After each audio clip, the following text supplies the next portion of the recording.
Joe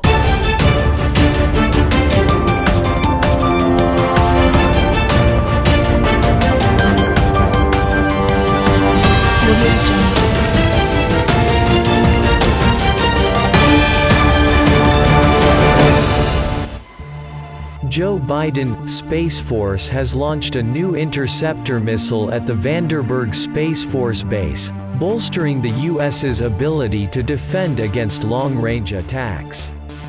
The missile was launched from a silo at the Space Force Base in California by the U.S. Missile Defense Agency.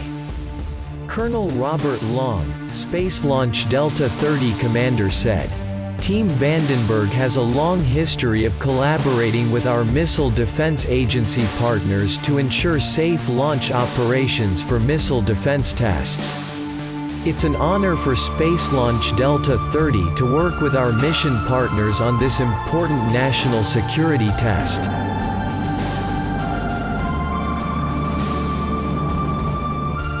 Newshawk reported that the military had warned mariners to keep out of the area off the coast, by the northern part of the base. Originally planned for 2020, the test had been delayed due to the availability of ground-based interceptor hardware and software, Government Accountability Office has reported. The missile is part of the ground-based mid-course defense system. It is designed to provide a defense against long-range missile attacks on the U.S.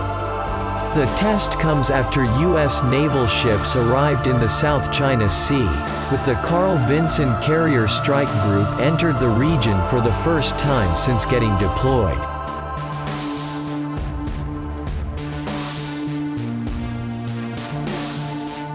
The group's commander, Rear Admiral Dan Martin, said in a statement, "The freedom of all nations to navigate in international waters is important, and especially vital in the South China Sea, where nearly a third of global maritime trade transits each year."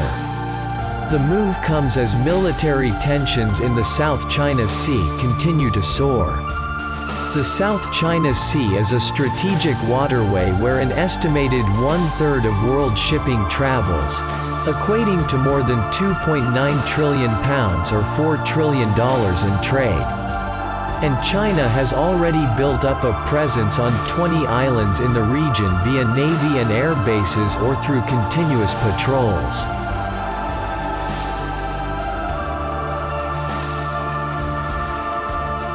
U.S. fighter jets have already been doing exercises to test interoperability if it comes to a crisis. Vice President Kamala Harris warned China last month during her tour of Singapore and Vietnam. She said the U.S. welcomes stiff competition and do not seek conflict. But on issues like you raise, the South China Sea, the U.S. going to speak up. And the move has also come after military tensions have soared between the U.S. and Russia due to military activity in the Arctic from both nations.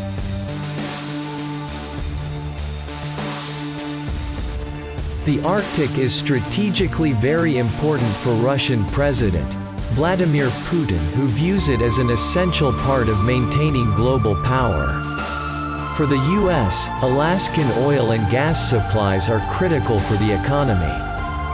Pavel Devetkin, of the Arctic Institute, told The Sunday, 2020 was an unprecedented year in U.S.-Russia tensions in the Arctic. For the first time since the Cold War, NATO warships entered the Barents Sea just off Russia's Arctic coast. And, a few months later, the Russian Navy conducted military exercises near Alaska, surprising American fishermen.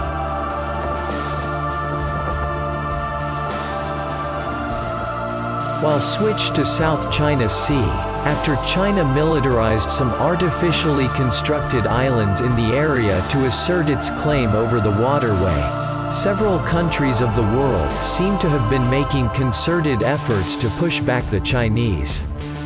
For several years, South China Sea seems to have become a bone of contention. Be it the formation of the Quad or AUKUS, The focus of the major powers in the region has been to keep a tab over the increasingly aggressive China.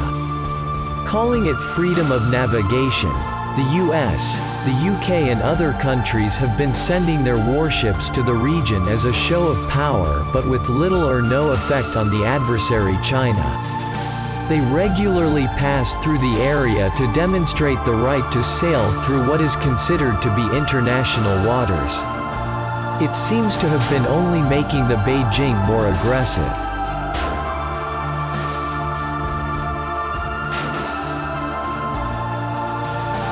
The China has been militarizing the region by allegedly deploying anti-ship cruise missiles, anti-aircraft guns, surface-to-air missiles and electronic jamming equipment on the disputed artificial islands in the South China Sea. It has also constructed airstrips and harbors, capable of housing military aircraft and warships. The stationing of missiles has effectively put all of the South China Sea within range of the military. The Chinese have also been carrying out military drills in the region. They have been making all attempts to protect its occupation of these islands. For this, it has been sending its vessels to the area in large number to either terrorize other navies or sink the fishing vessels to discourage people from venturing into the area. The China's actions in the busy shipping lane, which is contested by several countries, has raised many eyebrows. China has wrangled with ASEAN countries, such as the Philippines, Vietnam, Malaysia and Brunei over the resource-rich South China Sea in a bitter territorial spat that has flared on and off for decades.